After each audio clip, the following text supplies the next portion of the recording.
సేవ అనే పదం రెండక్షరాలే అయినా ఒక జీవితం మొత్తం పెట్టినా సరిపోదేమో. తనకు తాను బతకడమే కష్టంగా మారిన ఈ రోజుల్లో ఇతరులకు సేవ చేయాలనే సంకల్పం తీసుకోవడం గొప్ప విషయం. అలాంటి గొప్ప పనులు చేసేందుకు చాలా తక్కువ మంది ముందుకు వస్తుంటారు. వారిలో కానూరి శేషుమాధవి అమ్మా చిల్డ్రన్ హోమ్ బీకేఆర్ వృద్ధాశ్రమంను గన్నేరువరంలో ఏర్పాటు చేశారు. ఎన్నో కార్యక్రమాలను నిర్వహిస్తున్నారు. అనాథ పిల్లలను, వృద్ధులను అక్కున చేర్చుకొని వారి ఆలనా పాలనా చూసుకుంటున్నారు మాధవి. ఎవరూ లేని వారికి అన్నీ తానవుతుంది. చిన్నారులను చదివించడంతో పాటు అనాథ ప్రేతాలకు దహన సంస్కారం కూడా నిర్వర్తించి గొప్ప వ్యక్తిగా గుర్తింపు సంపాదించుకుంది.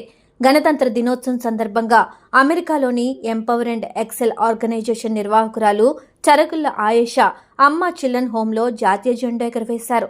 ఆమె మాట్లాడుతూ అనాథలకు సేవలు అందిస్తున్న ఆశ్రమ చైర్మన్ శేషు మాధవిని అభినందించారు. ఆశ్రమ చిన్నారుల్లో జాతీయ భావాలు, దేశభక్తిని పెంపొందించే కార్యక్రమాలు నిర్వహించడం ఆనందంగా ఉందని తెలిపారు.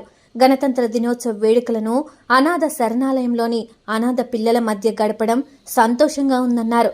వృద్ధులు, చిన్నారులకు గణతంత్ర దినోత్సవ శుభాకాంక్షలు తెలిపారు. బోకినాల అశోక్, శ్రీమన్నారాయణ, నాగబాబు, ఆశ్రమ సిబ్బంది తదితరులు ఈ కార్యక్రమంలో పాల్గొన్నారు.